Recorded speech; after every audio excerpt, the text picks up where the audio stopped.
ज्ञानंतर channel में आपका स्वागत है। चाणक्य ने कहा है कि इस संसार का सबसे बड़ा सत्य मृत्यु है और मृत्यु के बाद आत्मा का सफर किसी कल्पना का विषय नहीं, बल्कि एक ऐसी वास्तविकता है जिसे समझना हर मानव के लिए आवश्यक है, क्योंकि जो व्यक्ति जान लेता है कि मृत्यु के पार क्या है, वह संसार के किसी भय से नहीं डरता। मृत्यु केवल शरीर का अंत है, आत्मा का नहीं। और यही वह बात है जो मनुष्य को मोह, लोभ, क्रोध और अहंकार जैसे बंधनों से मुक्त करने की शक्ति रखती है। चाणक्य कहते हैं कि आत्मा का जन्म नहीं होता और आत्मा की मृत्यु नहीं होती, वह तो अनादि और अनंत है। केवल शरीर को त्याग कर एक नए शरीर में प्रवेश करती है, जैसे मनुष्य पुराने वस्त्र छोड़कर नए वस्त्र धारण करता है। मृत्यु के क्षण में आत्मा के सामने तीन द्वार खुलते हैं: ज्ञान, कर्म और सत्य का। जब शरीर अंतिम सांस लेता है, तब आत्मा उससे अलग हो जाती है और शरीर की सारी इंद्रियां शांत पड़ जाती हैं। चाणक्य कहते हैं कि आत्मा अपने कर्मों के बोझ और पुण्यों की रोशनी को साथ लेकर ही आगे बढ़ती है, क्योंकि जो भी कार्य मनुष्य इस पृथ्वी पर करता है, उन्हीं कार्यों का लेखा जोखा मृत्यु के बाद उसके सामने खुलता है। जिनके जीवन में सत्य, धर्म, तप और संयम रहा हो, उनकी आत्मा मृत्यु के क्षण में हल्के पक्षी की भांति ऊपर उठती है, जबकि जिनके जीवन में छल, पाप, लालच और क्रूरता हो, उनकी आत्मा भारी होकर निम्न लोकों की ओर खींचने लगती है। मृत्यु के तुरंत बाद आत्मा अपने आसपास हो रही सारी घटनाएं देखती और सुनती है, क्योंकि आत्मा पर किसी इंद्रिय की सीमा नहीं होती। वह अपने शरीर को पड़े हुए देखती है, परिवार के रोने की आवाज सुनती है और इस संसार के बंधनों को देखते हुए धीरे धीरे उनसे दूरी बनाती जाती है। चाणक्य कहते हैं कि आत्मा का यह पहला चरण, वियोजन, सबसे महत्वपूर्ण है, जहां वह शरीर के प्रति अपने मोह को त्यागती है। मृत्यु के बाद आत्मा के सामने प्रकाश और अंधकार के दो रास्ते प्रकट होते हैं, जिसे चाणक्य ने अर्थशास्त्र में धर्म मार्ग और अधर्म मार्ग के रूप में समझाया है। जिसने जीवन में सत्य का मार्ग अपनाया हो, उसे एक उज्ज्वल प्रकाश की ओर जाने का आह्वान मिलता है, जबकि जिसने पाप कर्म किए हों, उसे अंधकार के गर्त में खिंचाव महसूस होता है। इसके बाद आत्मा दूसरे चरण में प्रवेश करती है, जिसे चाणक्य निर्णय का लोक कहते हैं। यहां आत्मा स्वयं अपने कर्मों को देखती है, जैसे किसी दर्पण में संपूर्ण जीवन का प्रतिबिंब।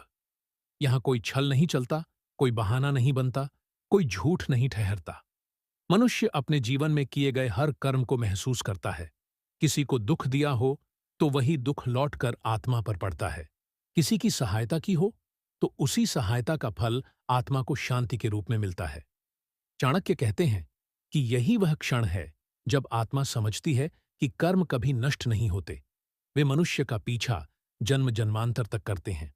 जब यह निर्णय पूरा होता है, तब आत्मा तीसरे चरण में जाती है, जिसे चाणक्य ने गति का मार्ग कहा है। इस मार्ग पर आत्मा को वही लोक मिलता है जो उसके कर्मों और संस्कारों के अनुकूल होता है। पुण्यात्मा को देवताओं का मार्ग मिलता है, एक उज्ज्वल, शांत और सुखपूर्ण यात्रा, जहां आत्मा धरती की सीमाओं और दुखों से मुक्त होकर आराम पाती है।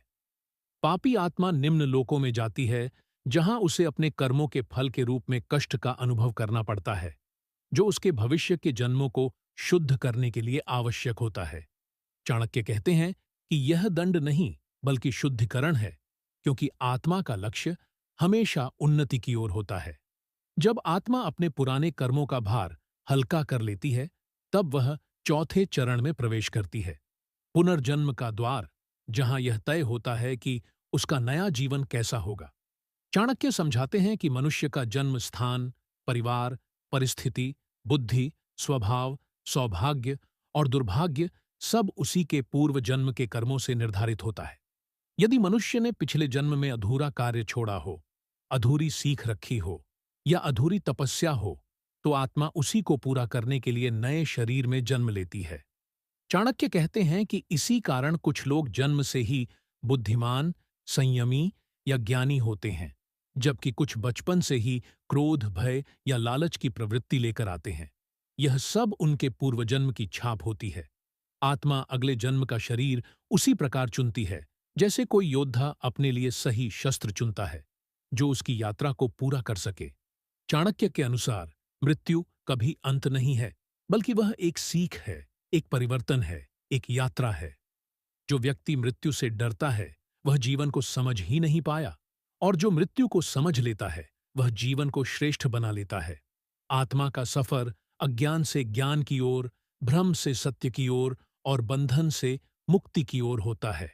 मृत्यु के बाद आत्मा का पूरा मार्ग हमें यही सिखाता है कि इस जीवन में किए गए कर्म आने वाले जन्म का आधार बनते हैं, और जो अपने वर्तमान को सुधार लेता है वह अपने भविष्य को भी उज्ज्वल बना लेता है। चाणक्य कहते हैं कि मनुष्य को मृत्यु के डर से नहीं, बल्कि गलत कर्मों से डरना चाहिए, क्योंकि मृत्यु तो निश्चित है, पर अगले जन्म की गुणवत्ता पूरी तरह हमारी आज की कर्म यात्रा पर निर्भर करती है। इसलिए बुद्धिमान वही है जो मृत्यु को समझकर जीवन को सही दिशा देता है, जिससे आत्मा का सफर उजाले की ओर हो, अंधकार की ओर नहीं। इसी में मानव जीवन का वास्तविक सार है, और इसी में आत्मा की सच्ची मुक्ति छिपी है।